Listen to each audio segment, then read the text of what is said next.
Et si l'on vous remettait une liste secrète de films tellement choquants, tellement transgressifs, qu'ils ont été interdits, censurés, et dont on a chuchoté pendant des décennies?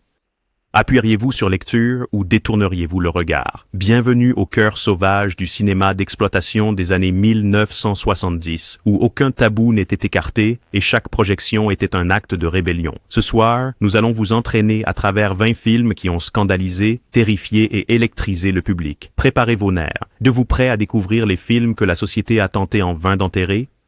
Numéro 1. Pink Flamingos, 1972. Si le cinéma a un cœur de minuit, il bat dans les bobines scandaleuses de John Waters, recouvertes de saleté, de Pink Flamingo. Dès ses premières images, le film déclare la guerre au bon goût, en présentant Divan, une drag queen anti-héroïne, qui transforme chaque tabou en son terrain de jeu personnel. L'histoire est une opéra de la débauche. La famille de Divine affronte les Marbles tout aussi dérangés, qui vendent des bébés et kidnappent des femmes dans une compétition grotesque pour le titre de personne la plus immorale vivante. Waters filme la bestialité, l'inceste et l'exhibitionnisme avec le même plaisir sarcastique, défiant le public non seulement de regarder, mais d'applaudir. Tourné à la manière d'une guérilla à Baltimore pour presque rien, Pink Flamingos a ouvert la voie à la culture des films de minuit, des projections où les spectateurs hurlaient, avaient des hauts le cœur et applaudissaient à parts égales. Waters est devenu célèbre pour avoir envoyé du savon aux censeurs britanniques, qui exigeaient un découpe. La scène infâme de Divine avec les excréments de chien est devenue une sorte de test décisif cinématographique. Êtes-vous dedans ou dehors? Ce qui était autrefois poursuivi comme obscénité est maintenant vénéré comme le point de départ du cinéma queer et de l'art marginal. Le film perdure parce qu'il est intrépide, étrangement joyeux et fondamentalement honnête à propos de sa propre dépravation. Pink Flamingos n'est pas pour tout le monde, peut-être pas pour la plupart des gens, mais ceux qui l'aiment avec une passion qu'aucune quantité de savon ne pourrait jamais nettoyer. Numéro 2. Super Vixens, 1975. Si le sexe caricatural, le mauvais goût et la violence excessive sont votre truc, Super Vixens de Russ Meyer est le Saint Graal. C'est un rêve fiévreux en technicolor où chaque femme est une amazone hypersexuelle, chaque homme un pervers ou un idiot, et chaque scène une excuse pour des gags visuels scandaleux ou de la peau dénudée. L'intrigue, ce qu'il y en a, suit Clint, un ouvrier de ranch piégé pour meurtre par un policier corrompu et obsédé par le sexe, qui se retrouve en fuite, couchant avec un défilé de Super Vixens aux noms extravagants comme Super Soul et Super Cherry. Meyer, toujours iconoclaste, rend la violence aussi exagérée que la nudité.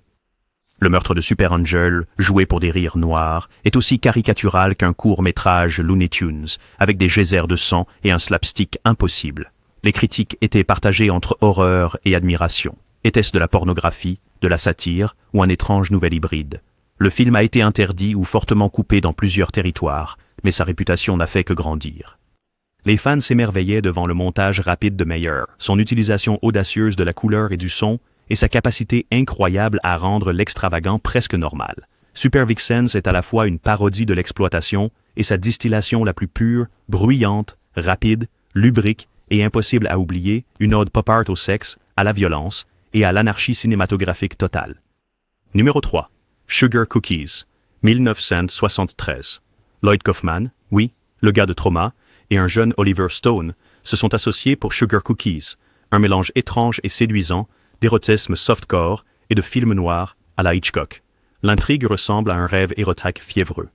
Mary Woronov joue une mannequin manipulatrice qui séduit et filme le meurtre de son amant, puis part à la recherche d'un sosie pour jouer la victime dans une tordue fantaisie snuff. La frontière entre la réalité et la fantaisie se brouille, et le film devient une vertigineuse descente étincelante dans le voyeurisme et les jeux de pouvoir sexuel. Ce qui distingue Sugar Cookies, c'est son style. Au lieu de plans caméra à l'épaule crasseux et de désespoir moite, le film se complaît dans un éclairage artistique et évocateur et un design de plateau chic des années 70. La bande-son lounge jazzy ronronne sous des scènes de bains moussants et de séduction à la lumière des bougies, rendant tout à la fois dangereux mais étrangement beau. Il y a une âme d'artiste sous l'enveloppe d'exploitation, une impression que Kaufman et Stone ont une conversation sournoise avec le public sur la nature même du fait de regarder et d'être regardé. Les distributeurs grand public étaient méfiants, mais le public des drive-in l'a dévoré, surtout une fois que les moments les plus explicites du film ont atteint la rumeur publique. Des décennies plus tard, Sugar Cookies est moins rappelé pour sa nudité que pour sa méditation élégante et tordue sur le désir, le contrôle et les frontières floues du cinéma lui-même. Numéro 4, Faces of Death, 19. 1978, bien avant les vidéos de réaction sur YouTube ou le choc horrifique. Le clickbait Faces of Death a défié les spectateurs à regarder ce que la société cache habituellement.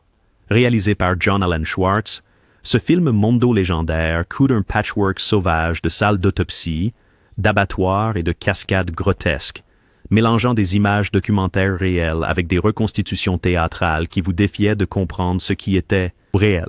La séquence la plus infâme, un prétendu banquet de cerveau de singe, a été truqué dans l'arrière-salle d'un restaurant, mais les spectateurs de l'époque ne savaient pas où soigner. Commercialisé avec des affirmations sensationnalistes d'avoir été interdit dans plus de 40 pays, Faces of Death est devenu une légende underground.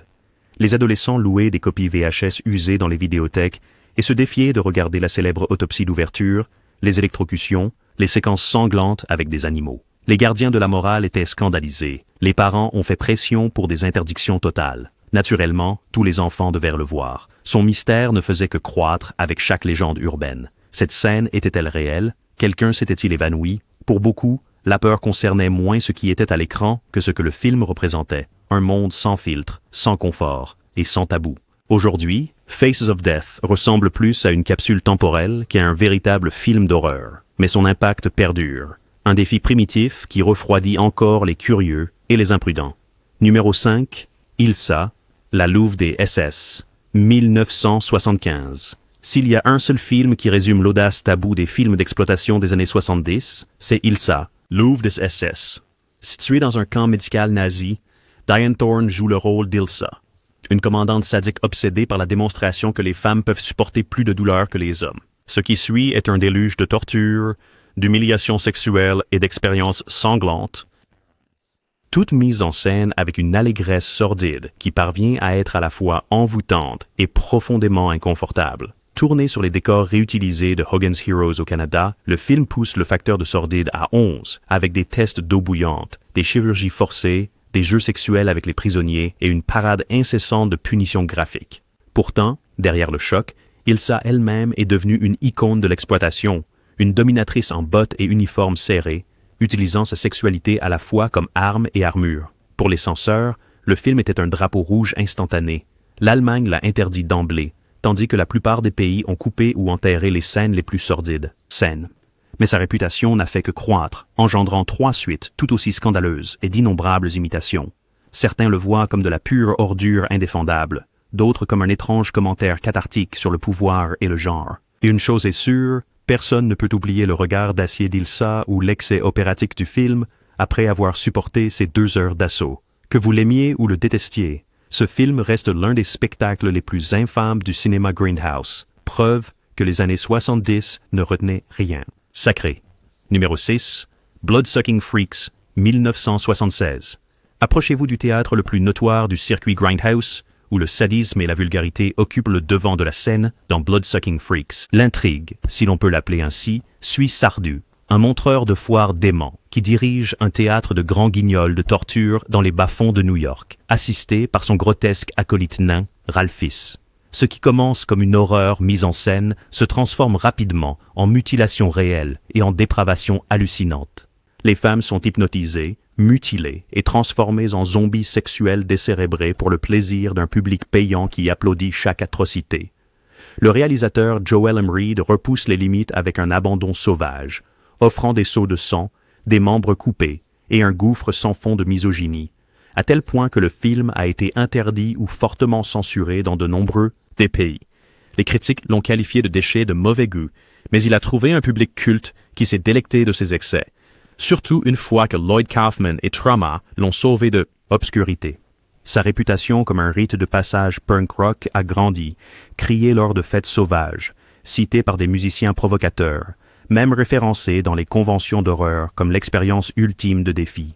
Le film marche sur un fil entre la satire et l'exploitation, critiquant à la fois l'appétit du public pour la violence et les prétentions du monde de l'art. À ce jour, il reste l'un des artefacts les plus infâmes du cinéma gore des années 1970. Choquant, révoltant et impossible à ignorer. Numéro 7, Caged Heat, 1974. Avant que Jonathan Demme ne devienne un réalisateur oscarisé, il a fait ses armes dans le monde sauvage et fouettant des films de femmes en prison. Et Caged Heat est son premier film fiévreux. Oubliez les contraintes polies. Parmi les classiques ultérieurs de Demme, c'est de la pure pulpe de série B, dégoulinant de sueur, de sarcasme et juste assez de surréalisme pour vous faire vous demander ce que vous regardez réellement. L'intrigue commence lorsqu'une jeune femme, incarnée par la magnétique Joanne Harris, est envoyée dans un établissement correctionnel pour femmes brutales, dirigé par la sadique directrice en fauteuil roulant jouée par Barbara Steele. Les douches sont communes, les gardiens sont prédateurs, et des plans d'évasion sont échafaudés entre les fouilles au corps et les séances de thérapie de groupe qui tournent en bagarre. Mais Demme injecte quelque chose de différent. Un courant sous-jacent de satire proto-féministe sournoise qui ridiculise le système, même s'il se délecte des clichés d'exploitation. Les séquences de rêve s'intègrent dans le récit, avec des fantasmes de liberté et de vengeance où les femmes rêvent d'autorité et de justice. Il y a des bagarres, des scènes d'émeute et des tentatives d'évasion, mais elles sont filmées avec un clin d'œil, se moquant des excès du genre tout en offrant toujours du spectacle. Les critiques ne savaient pas comment l'interpréter. Était-ce une parodie, un hommage ou juste un simple navet? Cependant, le public a rempli les séances de minuit, savourant l'esprit rebelle et la subversion subtile. Aujourd'hui, Caged Heat se dresse comme un sommet du genre des femmes en prison, un film aussi imprévisible et indiscipliné que les détenues elles-mêmes. Numéro 8. Thriller. A Cruel Picture. 1773. La Suède n'est pas le premier pays auquel on pense pour l'excès du grindhouse, mais Thriller. A Cruel Picture est une rare pépite brutale, venue du Nord glacé. Christina Lindberg joue le rôle de Frigga, une jeune femme devenue muette après un traumatisme d'enfance qui a été kidnappée, rendue accro à l'héroïne et forcée à se prostituer par un proxénète impitoyable. Ce qui s'ensuit est une transformation de victime à vengeresse. Frigga passe 1 an à s'entraîner secrètement aux arts martiaux, au tir et à la conduite de cascade, planifiant sa sanglante vengeance. Le réalisateur Bo Arne Vibenius mélange violence explicite, action au ralenti et même des insertions hardcore dans certaines versions, rendant Thriller notoire parmi les collectionneurs et les censeurs. Les autorités suédoises ont exigé des coupes drastiques. La version intégrale non coupée est devenue un graal pour les fans d'exploitation dans le monde entier. Les images saisissantes du film, le cache-œil de Lindbergh, son regard froid, sa poursuite implacable, ont directement inspiré Kill Bill de Quentin Tarantino et ont cimenté son statut de film culte. Le récit de Thriller est simple, mais son exécution est de la pure poésie pulp, mêlant la vulgarité du grindhouse avec le style de l'art house. Pour les spectateurs capables de supporter ces excès, c'est une expérience unique, une odyssée de vengeance glaciale et intransigeante avec une héroïne qui transforme chaque outil de ses oppresseurs en arme de libération. Numéro 9. I Spit in Your Grave, 1778. Peu de films provoquent une réaction aussi intense que I Spit on Your Grave. Dès son ouverture tristement célèbre, où Jennifer Hills, une jeune écrivaine, subit une agression brutale et prolongée par un groupe d'hommes de petite ville, jusqu'à sa revanche sanglante, le film ne relâche jamais. Pour certains, c'est une épreuve d'endurance. Pour d'autres, une déclaration furieuse sur la vengeance et la survie. Le film consacre près de la moitié de sa durée au lendemain de la violence, alors que Jennifer traque lentement et méthodiquement chacun de ses agresseurs, transformant des objets du quotidien, un bain, un bateau, une hache, en instrument de rétribution. Le réalisateur Miroslav Zarki a affirmé qu'il voulait confronter le public à la réalité de la violence sexuelle, en supprimant l'éclat sensationnaliste des thrillers hollywoodiens. Les critiques, notamment Roger Ebert, l'ont qualifié d'ordure, et de nombreux pays l'ont carrément interdit ou ont exigé de lourdes coupes. Pourtant, certains critiques féministes l'ont parfois défendu, soutenant qu'il donne à Jennifer une pleine autonomie et refuse de dédouaner les spectateurs avec des réponses faciles ou des leçons morales réconfortantes. Aimez-le ou détestez-le, le film reste infâme, un portrait brut et intransigeant du traumatisme et de la vengeance qu'il est impossible d'oublier. I Spit on Your Grave n'est pas du divertissement au sens habituel, mais un coup de poing cinématographique qui divise encore, choque et oui, exige d'être pris en compte. Numéro 10. Hollywood Boulevard, 1976. Avant que Joe Dante et Alan Arkush ne se fassent un nom à Hollywood, ils ont lancé une lettre d'amour déchaînée au bas de l'industrie cinématographique avec Hollywood Boulevard. Présenté comme une comédie méta sur la réalisation de films de série B, le film suit la candide Candy Railson alors qu'elle décroche un emploi chez Miracle Pictures, hilarante entreprise bon marché. Si c'est un bon film, c'est un miracle. À partir de là, c'est un tourbillon de stars oubliées, de réalisateurs de pacotille et de membres d'équipage prêts à risquer leur vie pour une journée de travail ou un moment fugace devant la caméra. Dante et Arkush remplissent le film de clins d'œil, de blagues internes et de parodies franches, tout en évaluant des produits, les vastes archives de stock shots du réalisateur Roger Corman pour étoffer l'action. Le résultat est une mosaïque chaotique de poursuites en voiture, de fusillades dans la jungle et de bagarres amazoniennes, avec chaque cliché affectueusement parodié. Le film se moque des excès des films d'exploitation. La nudité gratuite est présentée avec un clin d'œil et un sourire, et le nombre de morts s'accumule en même temps que les blagues. Pourtant, malgré la satire, il y a une véritable affection pour le monde étrange et sauvage du cinéma à petit budget. Hollywood Boulevard est une capsule temporelle du cinéma des années 70, pleine de mauvais goût et de conscience de soi. Un film pour les amoureux du cinéma qui apprécient à la fois le ridicule et le sublime et qui n'ont pas peur de rire du spectacle de la survie cinématographique. Numéro 11, La dernière maison sur la gauche, 1972. La dernière maison sur la gauche de Wes Craven est une étape importante dans l'horreur, non seulement pour ce qu'il montre, mais aussi pour la façon dont il vous fait. Inspiré par Le printemps de la Vierge d'Ingmar Bergman, Craven entraîne le conte dans le cœur de l'Amérique où l'innocence est déchirée par une violence aléatoire. Deux adolescentes en quête de petite aventure deviennent les proies d'un gang de condamnés évadés. Les scènes d'enlèvement, d'humiliation et de meurtre sont filmées avec une crudité documentaire qui les rend presque insupportables. Il n'y a pas d'évasion stylisée, pas de distance réconfortante, juste l'horreur brutale et implacable de la terreur réelle. Mais le film ne se termine pas par victimisation. Dans un retournement de situation désormais célèbre, les meurtriers cherchent involontairement refuge chez l'une de leurs victimes. La découverte par les parents conduit à une éruption de violence justicière, scie circulaire, fusil à pompe et une justice sanglante servie froide. Les spectateurs des années 70 étaient choqués non seulement par la brutalité, mais aussi par la façon dont elle reflétait les angoisses de l'époque concernant la guerre du Vietnam, la désintégration de la famille américaine et le mince vernis de la civilisation. Le marketing incitait les spectateurs à répéter « ce n'est qu'un film ». Mais l'impact a persisté longtemps après le défilement du générique. La dernière maison sur la gauche reste l'un des films d'exploitation les plus puissants, clivants et influents jamais réalisés. Une descente aux enfers sans garde-fou. Numéro 12, Massacre à la tronçonneuse, 1974. Lorsqu'il s'agit de films qui s'incrustent sous votre peau et refusent de partir, peu rivalisent avec Massacre à la tronçonneuse de Tobe Hooper. Tourné sur un film de 16 mm brûlé par le soleil et peuplé d'acteurs prêts à souffrir pour leur art, ce film a brisé des frontières en rendant son paysage rural du Texas vivant et menaçant et, ironiquement, il est bien moins sanglant que sa réputation ne le suggère. Une grande partie de son horreur est suggérée par la bande sonore implacable et angoissante et les visuels bruts de style documentaire. Leatherface, le boucher masqué de chair boitillant, ne fait pas que poursuivre. Victime. Il fait l'irruption dans les scènes, claquant les portes et brandissant sa tronçonneuse dans une danse démente qui est devenue iconique. La scène du dîner infâme est un pur carburant de cauchemar, ricanant, hurlant, claustrophobique. Les censeurs britanniques ont refusé de certifier le film, tandis que les cinéparcs américains en ont fait un phénomène de bouche à oreille. Tobe Hooper aurait voulu une classification PG, mais ce qu'il a obtenu, c'est l'infamie, le débat et l'immortalité des films de minuit. 40 ans après, la crasse, la sueur, la terreur, rien de tout cela n'a disparu. Le film est régulièrement disséqué dans les écoles de cinéma, mais aucune analyse ne peut vraiment expliquer la terreur primale qui vous serre l'estomac alors que Sally court en hurlant à l'aube.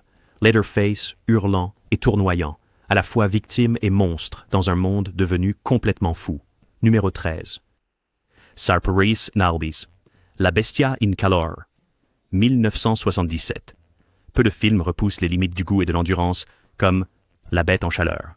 Né du tristement célèbre cycle de l'exploitation nazie italienne, ce film présente à l'écran toutes les outrances imaginables. L'intrigue, telle qu'elle est, tourne autour d'une doctoresse nazie, Sadek, Helen Kracht, qui a conçu une bête mutante, enfermée et perpétuellement excitée, pour terroriser et agresser les prisonnières.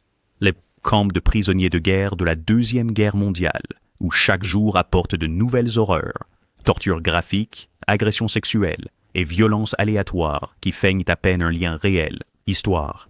Les extrêmes exploitants du film lui ont valu à la fois l'infamie et une place sur la liste des vidéos nasty interdites au Royaume-Uni.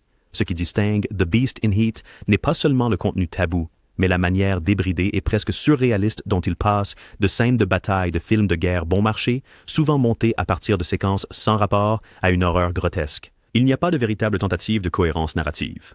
À la place, le film bombarde les spectateurs de provocation après provocation, vous défiant de continuer à regarder. Pour certains, c'est l'équivalent cinématographique d'un test d'endurance. Pour d'autres, une curiosité morbide est le saint graal des collectionneurs. Des décennies plus tard, il reste l'une des reliques les plus notoires de l'exploitation, un film dont on parle à voix basse, son titre suffisant à troubler même les fans d'horreur aguerris. Numéro 14. SS Expériment Caen, 1976. Peu de films sur la liste des vidéos nasty ont acquis leur notoriété avec une provocation aussi calculée que SS Experiment Camp, un choc d'exploitation nazi italien se déroulant dans un camp de la mort infernale de la Seconde Guerre mondiale. Le film ne se contente pas de repousser les limites du bon goût, il les incinère. L'histoire, si vous pouvez la qualifier ainsi, se concentre autour d'un officier nazi sadique, le docteur Steiner, obsédé par des expériences médicales impliquant la mutilation sexuelle, la stérilisation forcée et des tentatives de créer un nouvel homme supérieur. Les victimes sont exposées, torturées et humiliées dans des scènes conçues pour outrager à la fois l'histoire et la décence. La promotion du film a intensifié son imagerie scandaleuse, incluant une affiche présentant une femme nue crucifiée qui a été interdite ou censurée dans de nombreux pays. Le gouvernement britannique a saisi et détruit les cassettes, tandis que l'Allemagne et l'Australie ont refusé toute sortie officielle. Certains soutiennent que la brutalité excessive et le sadisme sexuel du film en font peu plus qu'une exploitation bon marché, tandis que d'autres y voient un commentaire subversif, quoique accidentel, sur l'autorité et l'abus. Quelle que soit votre opinion, SS Expériment Caen est devenu un symbole de l'ère des vidéos nasty, un film dont on parle à voix basse, avec des tons scandalisés, tant par les fans que par les ennemis. Aujourd'hui, c'est autant une pièce de folklore d'exploitation qu'un film, son titre évoquant les souvenirs d'une époque où les censeurs bataillaient, les collectionneurs traquaient, et où la frontière entre histoire et horreur était piétinée dans la boue. Numéro 15. Fight for Your Life, 1977. Si vous voulez comprendre pourquoi certains films de série B ont causé un vrai scandale dans le monde réel, ne cherchez pas plus loin que Fight for Your Life. Ce film ne fait pas dans la dentelle avec la controverse. Il la confronte de front. Le concept est simple et explosif. 3 condamnés violents, dirigés par un suprémaciste blanc raciste et furieux, s'introduisent dans la maison d'une famille noire dévote et déclenchent une nuit d'humiliation, d'insultes racistes et de tourments psychologiques. Pendant une grande partie du film, la famille est opprimée, sa dignité et sa foi mises à rude épreuve jusqu'à leurs limites. Mais le véritable feu d'artifice vient dans le dernier acte, lorsque le patriarche révérend Turner renverse la situation, administrant une rétribution biblique aussi brutale que cathartique. Le film a été carrément interdit au Royaume-Uni et a causé des maux de tête aux censeurs aux États-Unis, non seulement à cause de sa violence, mais aussi pour son déferlement incessant de langage et de thèmes racistes. Est-ce une condamnation de la haine ou une exploitation de la douleur réelle? Même des décennies plus tard, le débat fait rage parmi les critiques et les spectateurs. Ce qui ne peut être nié, c'est sa puissance brute et provocante. Il y a une énergie nerveuse à chaque scène. Personne n'est en sécurité. Rien n'est prévisible. Et quand le dernier jugement arrive, c'est à la fois un soulagement et un coup de poing dans l'estomac. Fight for Your Life n'est pas un film facile, mais c'est un jalon de l'extrémisme du cinéma de genre. Un film qui vous défie de regarder et vous fait ensuite payer pour avoir eu le courage de le faire. Numéro 16. La Grande Cage aux oiseaux, 1972. Prenez les éléments les plus fous du genre des femmes en prison, bagarres, gardiens sadiques, tentatives d'évasion vouées à l'échec, et placez-les dans une jungle chaude et anarchique, et vous obtenez The Big Bird Cage. Le réalisateur Jack Hill, déjà un vétéran du cinéma d'exploitation, réunit Pam Grier et Sid Haig pour une histoire tumultueuse de révolution, de camaraderie et de justice dans la jungle. La Cage aux oiseaux éponyme est une sinistre sucrerie où des femmes sont emprisonnées, surmenées et brutalisées par une galerie de méchants extravagants. Blossom de Pam Grier est une force de la nature, sexy, dure et farouchement indépendante qui simule son propre arrestation pour infiltrer la prison et déclencher une révolte à grande échelle. Sid Haig, son partenaire anarchiste, ajoute du chaos comique et un sous-texte politique au mélange. Le film est rempli de bagarres sauvages, de luttes dans les sables mouvants et de folles évasions. Le tout sur une bande-son funky qui maintient une énergie élevée. À la différence de certaines œuvres malveillantes du genre, The Big Bird Cage intègre son chaos avec un sentiment de solidarité et de plaisir. Quand les femmes se révoltent enfin, c'est un moment cathartique et triomphal qui donne envie de lever le poing. La caméra de Hill se délecte à la fois de l'excès d'exploitation et d'une véritable émancipation, faisant du film un classique culte bien aimé et un point fort dans la jungle surpeuplée du cinéma de série B. Numéro 17. La Reine, 1974. Imaginez le rêve ultime du cinéma en plein air. Pam Grier, ayant déjà conquis le blaxploitation en tant que Kofi, Meredith Breiter et Freddie Foster, est kidnappée, dépouillée de son autonomie et jetée dans la poussière de la Rome antique. Dans La Reine, elle et Margaret Markov sont vendues en esclavage de gladiateurs et forcées de se battre pour une foule en toge moqueuse. La formule est une alchimie d'exploitation pure des années 1970. Prenez la férocité d'un film de femmes en prison, remplacez les fenêtres grillagées par les colonnes de marbre des décors restants de Ben-Hur à Cinecittà et laissez la bagarre déraper en rébellion totale. Grier, toujours magnétique, brandit son trident avec une rage amazonienne, sa sueur et sa détermination éclipsant même l'armure recyclée du studio. Les critiques de l'époque méprisaient son féminisme kitsch, avec ses combats seins nus et ses plastrons au ralenti, bien que le public l'ait adoré, une leçon d'histoire plaisir coupable, aussi criarde et excessive qu'un tabloïd. Bande sonore. La bande-son par Francesco De Masi pulse sous l'action, donnant à toute la saga un groove indéniable qui la place carrément dans le genre grindhouse. Panthéon. Il y a une certaine énergie punk ici, alors que nos héroïnes inspirent un soulèvement d'esclaves, renversent leurs ravisseurs et libèrent les lions destinés à leur perte. La Reine reste une sœur plus pulpeuse et sanglante de Spartacus, à apprécier de préférence avec du popcorn, une flasque de quelque chose de bon marché, et une appréciation pour la sueur cinématographique et la subversion. Numéro 18. Lady Snowblood. 1973.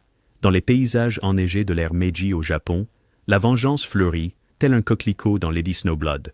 L'héroïne du film, Yuki, née en prison, formée depuis l'enfance au maniement de l'épée et à la vengeance, est une force inarrêtable en mission singulière, venger le viol de sa mère et le meurtre de sa famille. Chaque duel qu'elle livre est un ballet de violence stylisé avec des geysers de sang rouge vif jaillissant sur un blanc immaculé. Neige. La structure du film est aussi élégante que sa violence est choquante. Racontée en flashbacks, écran partagé et voix off poétique, Lady Snowblood est autant un film d'art et d'essai qu'un film d'exploitation. Le réalisateur Toshio Fujita crée un monde où la beauté et la brutalité s'entrelacent. Meiko Kaji, avec son regard glacial et sa chanson thème envoûtante, est devenue une icône inspirant d'innombrables imitations. Quentin Tarantino a rendu un hommage direct dans Kill Bill, empruntant non seulement des visuels, mais aussi l'ambiance et l'esprit même du film.